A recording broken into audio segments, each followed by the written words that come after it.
welcome back to another crochet pattern tutorial. I'm really excited to share this Boho Wine Tote pattern with you guys, and I'm also excited that the weather is finally nice. We have a gorgeous almost spring-like day today, so I'm not going to be freezing my rear end off while I'm filming this, and I'm very excited about that. So what you will need for today's pattern is I do have this Sugarwheel cotton from Hobby Lobby. Now this is a number 3 yarn.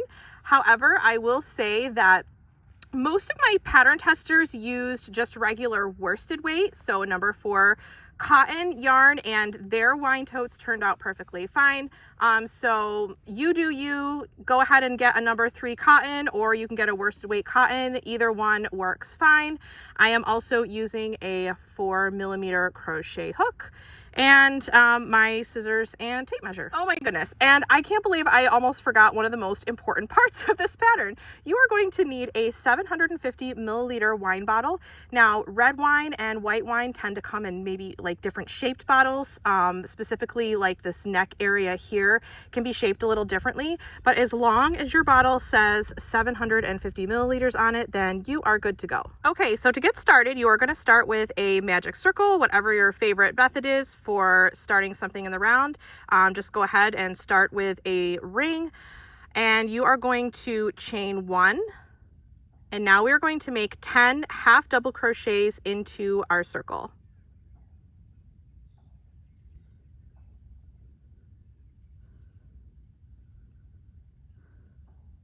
Okay, and once you've made your 10 half double crochets, just take your tail and you can now just pull your circle closed. Just make sure it's nice and tight. And now I'm just going to slip stitch to the very first stitch that I made. Oops. Okay, so for row 2, you're going to chain 1, or I should say round 2, since we're working in the round. Now you're going to make 2 half double crochets in each stitch all the way around. Now I should say that the chain 1 at the beginning of each round does not count as a stitch. So I'm going to work directly into this very first stitch here, and I'm going to make 2 half double crochets because again, my chain 1 does not count as a stitch. It simply provides height for me to make my stitch for that round, my starting stitch. All right, and now we're going to make 2 half double crochets in every stitch all the way around. So now I've made 2 half double crochets in each stitch all the way around. So now I'm just going to slip stitch to the first stitch from this round. And my final stitch count is 20 half double crochets for this round. Now starting round 3, I'm going to chain 1. Again, the chain 1 does not count as a stitch, so I'm going to work directly into this stitch right here. So I'm going to start off by making 2 half double crochets in this first stitch.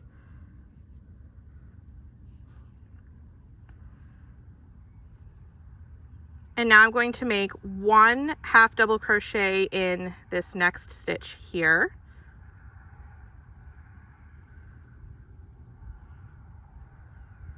And now I'm going to make 2 half double crochets in this next one. And we're going to alternate this whole round. So we're going to make 2 half double crochets in one stitch and then 1 half double crochet in the next stitch all the way around. All right, so I'm making my very last stitch here for this round, and now I'm going to slip stitch to the first stitch here. And my final stitch count for this round is 30 half double crochets. So now we're ready to start round 4. So I'm going to chain 1. Again, it doesn't count as a stitch, so I'm going to work directly into this stitch right here. I always start off with my increase. So I'm going to start off by making, they're so loud, can you guys hear them? I'm going to start off by making 2 half double crochets. All right, now I made 2 in this first one. So now for the next 2 stitches, I am only going to work 1 half double crochet in each of the next 2. and then I'm going to work 2 half double crochets again in the next one. So for this next stitch, 1 half double crochet, and then we're going to do just 1 half double crochet in the next stitch also. And now we're going to do 2 half double crochets. So if you look, this is how we're going to increase if you're not familiar with increasing rounds.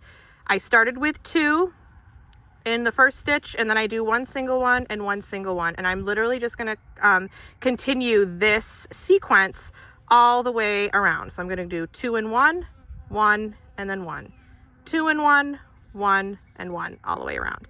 So okay, so I am making my last stitch for this round, and now I'm going to join with a slip stitch to the first stitch here. And I'm going to chain 1. And now we're going to work in turning rounds. So I'm going to turn my work because we're going to be doing bobble stitches, and bobble stitches always pop out on the opposite side that you're working them from. So you always want to work bobble stitches from the wrong side so that they pop out on the right side. Okay, so we're going to make a half double crochet to start in this very first stitch here. Oh, there we go. All right, so now we're going to make a bobble stitch. So in order to do that, I kind of like to think of it as you're making 5 partial double crochets, and then you're just finishing it off all at once.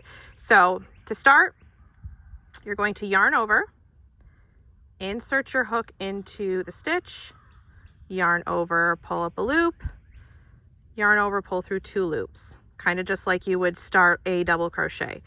And normally you would yarn over one last time and pull through both loops, but we're not going to do that. We're going to repeat that same process that I did a total of 5 times.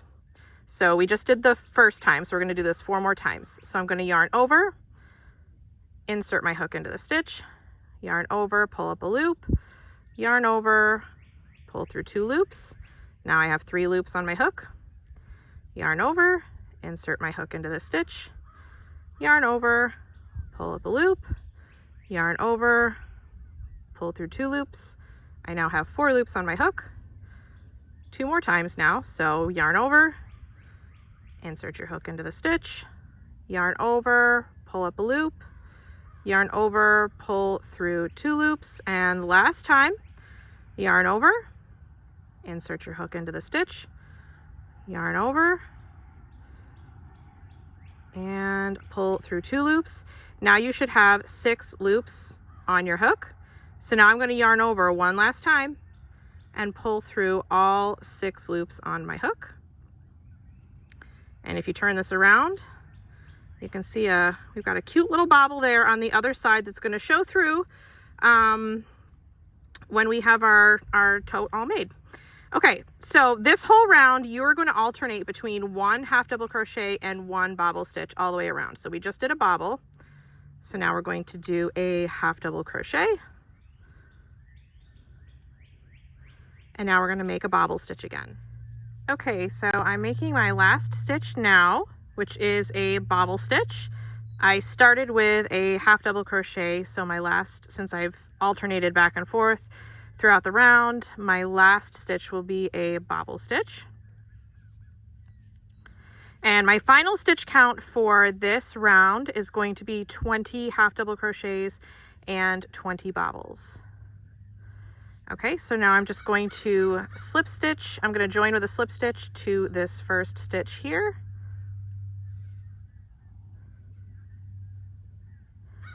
And remember I said that we're working in turning rounds now because of the bobbles.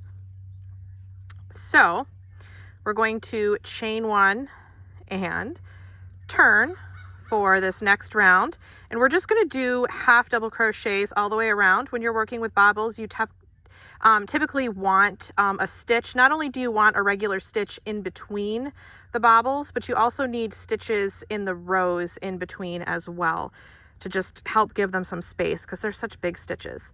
Okay, so again, our chain 1 does not count as a stitch, so we're just going to work that first stitch right into here. So I'm going to make 1 half double crochet there, And now I'm going to make 1 half double crochet in each stitch all the way around. And something else I should point out too is notice how, I don't know if you can see that. See how the stitches here, your bobble stitches tend to look very, very big on top, and it can make it easy to miss your little half double crochet stitches in the middle. So make sure that you're going, you're going under these, but you're also not accidentally skipping over this and working into the next stitch. Make sure you're not forgetting about this little guy in between. But again, your stitch count at the end of this round should be 40 half double crochets. So as long as you've got 40 half double crochets, then you are golden. All right, so I just made my last stitch for this round. My stitch count for this round is 40 half double crochets. So I'm just going to join with a slip stitch to the first stitch. And now again, since we are working in turning rounds, I'm going to chain 1 and turn. Now this next, okay, so this is my personal preference. If you remember when we started this bobble round, I started with a half double crochet and ended with a bobble stitch. And because I like my bobble stitches to be slightly staggered all the way up, I will start this next round with a bobble stitch. Now I'm going to start it opposite of what I started the other one. But that's just, I don't know, it's my personal preference. So again, you do you, but I'm going to start with a bobble. And this round is going to be basically like the other bobble round, where we're just alternating 1 bobble stitch and 1 half double crochet stitch all the way around. So you should end with 20 bobbles and 20 half double crochets. Okay, so I just finished this round. I just joined with a slip stitch to the first stitch there. I'm going to chain 1 and turn. And my final stitch count for this round is 20 bobbles and 20 half double crochets. So now I'm just going to do a plain old half double crochet row. Remember, we are working in turning rounds, so we're going to be working with the bobbles facing us now. So I'm just going to work 1 half double crochet in this first stitch, and in each stitch, whoops, 1 half double crochet in this first stitch, and then 1 half double crochet in each stitch all the way around.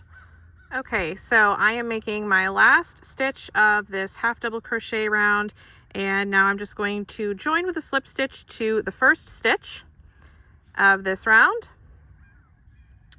And now from here, you are simply going to repeat these 4 rows that we just did. So you're going to do, after this half double crochet round, you're going to do another bobble row, then a half double crochet round, a bobble row, and a half double crochet round. You're just going to repeat these last 4 rows up here. So you're going to end up with 4 bobble rows altogether, and then 4 half double crochet rows altogether. So I'm going to go make those 4 rounds now, and I will meet you back here when it is time to start the mesh portion of the wine tote. Okay, so I'm back now, and I added those last 4 rows. So now I have a total of 4 bobble rows, and then there are 4 half double crochet rows in between those bobble rows. So now we're going to be working in continuous rounds. So we're not going to turn anymore in between rounds. We're also not going to join anymore in between rounds. So to start this next round, we're going to chain 3, and then we're going to skip 2 stitches. Now I count this first stitch. I normally work into this stitch, so I'm going to count that as one of the 2 stitches that I'm skipping. So we're skipping 1, 2, and then I'm going to slip stitch into this next stitch, chain 3, and then skip 2. 1, 2, slip stitch, chain 3,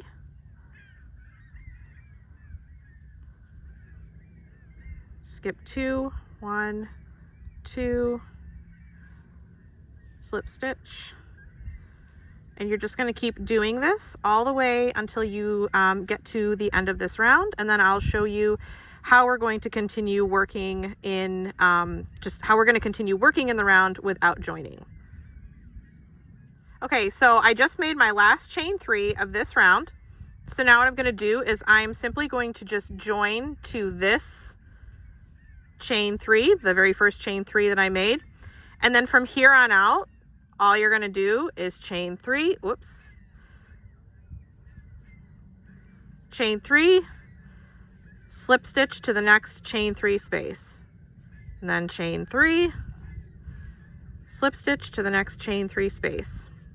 And you're going to continue working this way until this mesh part, this is going to start to form a mesh, until it reaches about 7 to 7.5 inches long. And I'm going to show you what that looks like. I actually measure it on the wine bottle. So I stretch it all the way up, and once the mesh hits like just about the base of this neck here, that's where I finish it off. So you're just going to keep working that mesh for several rows, or rounds rather. Just keep working this for several rounds, and then I'll come back and show you how to measure it. All right, so I've put several rows of mesh on now, so I'm going to measure it and see how it's looking. So what we're looking for is you want it to measure between 7 or 7.5 inches, where mine is measuring at 7.5 inches actually, unstretched. So you want to just lay it flat, unstretched, and if it measures, you know, at the 7 or 7.5 inch mark, you should be good. Okay, so I'm going to show you what that looks like on the wine bottle now. So I'm going to put my wine into this, and what I do is I stretch the mesh up as much as it'll go, as if I already had the drawstrings on it. This is how much it would stretch, and do you see how it comes up to just about the base of the neck there? That's where I want it to be. So this looks good to me. So I'm not gonna add any more mesh. Now I'm gonna start adding my finishing row to this last row of mesh. Okay, so I'm gonna start my last round. So my last chain 3 that I have here, I'm just gonna join it to the next chain 3 space like I've been doing. And we're just gonna finish this round off. And now I'm going to chain 1. And this is going to be our last round before we fasten off and make the drawstrings. So I'm going to make 3 single crochets in this chain 3 space and in each chain 3 space all the way around.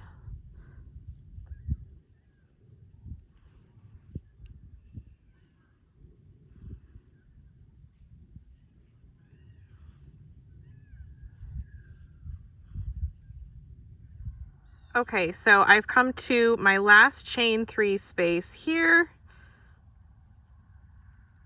And now I'm just going to slip stitch to the first single crochet of this round. And now I can fasten off wine. Okay, so the main portion of our wine tote is now complete. So all we have to do now is weave in the ends, and then I will see you back here to make the drawstrings. Okay, so I just finished weaving in the ends of my wine totes. So now I'm going to work on the drawstrings. A couple things you're going to need for that. Just make sure that you keep your tapestry needle handy because you are going to use that, as well as a couple of beads. I chose wooden beads, and the package that these came in did not specify what size opening this is, but you just want to make sure, my best guess is that it's probably like a 2mm opening, but you want to make sure that your tapestry needle can fit through fine, because you are going to have to string 4 strands of yarn through this. So you just want to make sure that your beads have a large enough opening for that. Okay, so now to get started, you're going to make 2 of these, okay? We're going to chain 48. Okay, so once you have your 48 chains, and of course you can chain more than this if you want longer handles, but I just find that this is, I like this length handle the best. Okay, so now you're just going to slip stitch in the second chain from the hook, and then you're just going to make 1 slip stitch in each chain all the way across.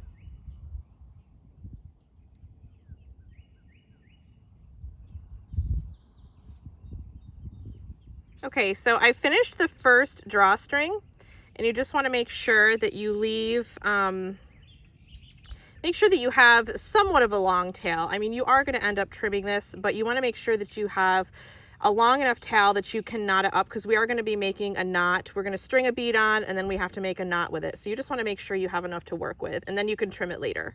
So now I'm making my second drawstring, and it's just like the first one. I'm chaining 48, and then I'm going to slip stitch all the way back down. Okay, so now I've got both of my drawstrings here. Now it's time to start weaving them into the top of my wine tote. Okay, so I've got my wine tote here laid out flat, and we're gonna be weaving the drawstrings in and out this top row of mesh here. And you wanna make sure that you have one mesh opening evenly on each side, because both of the drawstrings are gonna come out each side. I'll show you what I mean. So you want to make sure that you're using the end of your drawstring that does not have the tails. You've got the tails on this end, just because it's easier to weave in and out. So I'm going to start at this one here on the side, and again we're just going in and out the top row of mesh.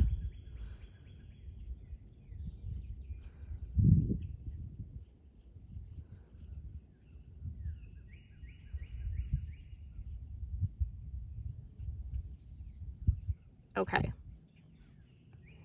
so now I'm going to flip this over, and I'm going to take my other drawstring, again, the end without the tails. These are the tails, the end without the tails. I'm going to go in the same hole, the same hole that this came out of. I'm going to go in to that one. And I'm just going to start weaving this in and out on the other side.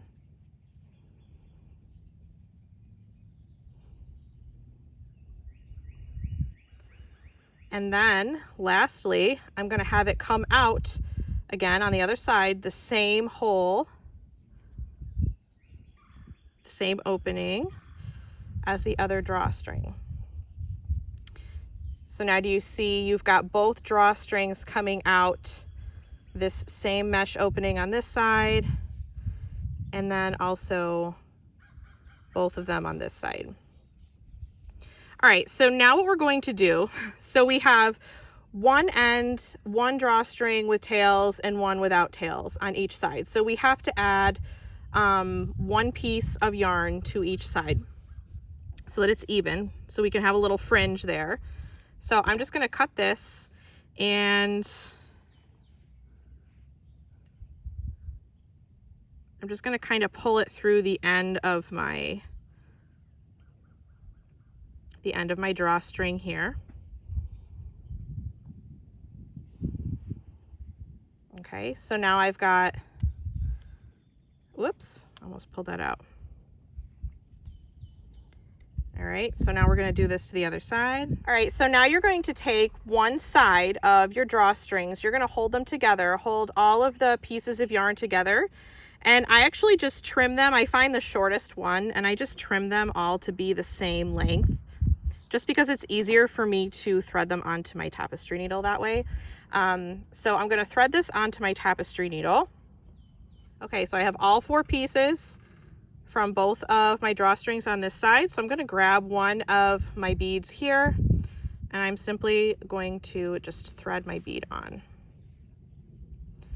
And then make sure to just pull tight so that so that it's even. You don't have any loose yarn up here at the top of the bead. And now I just tie it in a double knot. I just feel like it's a little more secure if I tie it in a double knot. All right, so I've got my knot here at the bottom. Now I'm just going to trim this. I just eyeball it, you guys. This is really, you know, your personal preference. If you like long fringe or short fringe. That's about how much I do. But now I'm going to repeat this on the other side here with these drawstrings. Okay, so now I've got both of my wooden beads on here, and my wine tote is now ready to use. I really hope you enjoyed making this wine tote with me.